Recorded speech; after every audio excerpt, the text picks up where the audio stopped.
Let's find the equation for the line that passes between these 2 points. 429 and 1001 have a lot of factors in common. Makes our slope equal to 3/7, and this is the equation for the line. Let's find the points on this line where x is an integer. And here are the points that are on the line. Let's see what's happening in the vicinity of x equals 0 to x equals 1. Our line starts at the origin and ends at x equals 1 and y equals 3/7. I'm interested in knowing whether my line is above this point P, which is the upper left corner of the box. The x-coordinate at P is 9/10. The y-coordinate is 1/10.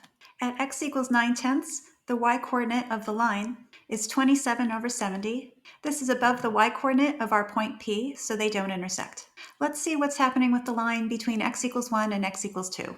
I'm interested to know if the line rises above the y-coordinate of this point Q, which is the lower right corner of the square. We find the x and y coordinates of our point Q and compare them to the equation for the line.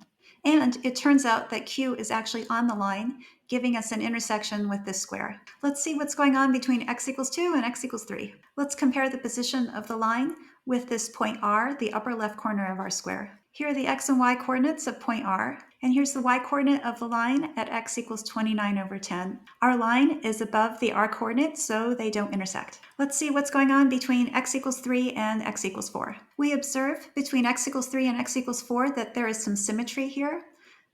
The line is 2/7 above the lattice points here on either side. So if we don't have an intersection near point R, then we're not going to have an intersection near point S. Let's see what's going on between x equals 4 and x equals 5.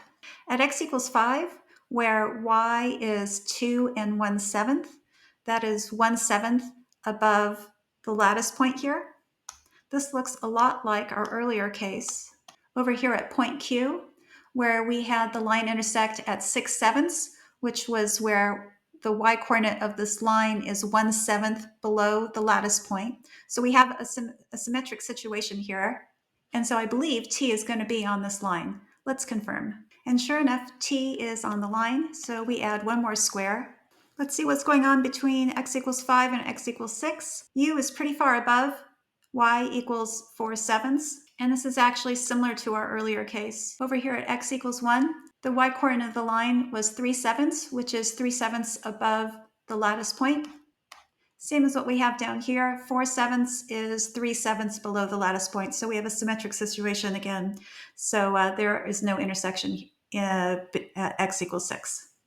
Once more at x equals 7, we intersect a circle and a square. This pattern gets repeated to x equals 1001. Let's make sure we don't make any fence post errors. This is what our total line segment looks like from the origin to 1001, 429. Let's zoom in on what we just found. We had intersections of a circle and square where x is a multiple of 7. So at x equals 0, x equals 7, x equals 14, we intersect a circle and a square. In between our multiples of 7, we also intersect a square at the corner. So we add in 2 additional squares in these intervals. We're going to be mindful of the fact that the pattern doesn't quite repeat here at x equals 1001. So we're going to add in this extra circle and square at the end. So we have 143 of these 3 squares and 1 circle, plus 1 more square and circle at x equals 1001. The number of squares and circles that are intersected by this segment is 4 times 143 plus 2, and 574 is our answer.